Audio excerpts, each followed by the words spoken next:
Puigdemont, 1.395 dies a l'exili. Clara Ponsatí, 1.395 dies a l'exili. Antoni Comín, 1.395 dies a l'exili. Lluís Puig, 1.395 dies a l'exili. Anna Gabriel i Sabater, 1.283 dies a l'exili.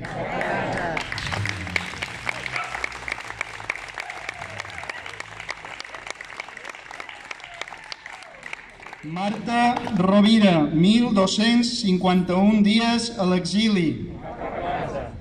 I no descuidem tots els altres i les altres, més de 3.300 persones represaliades per la justícia espanyola. Sí,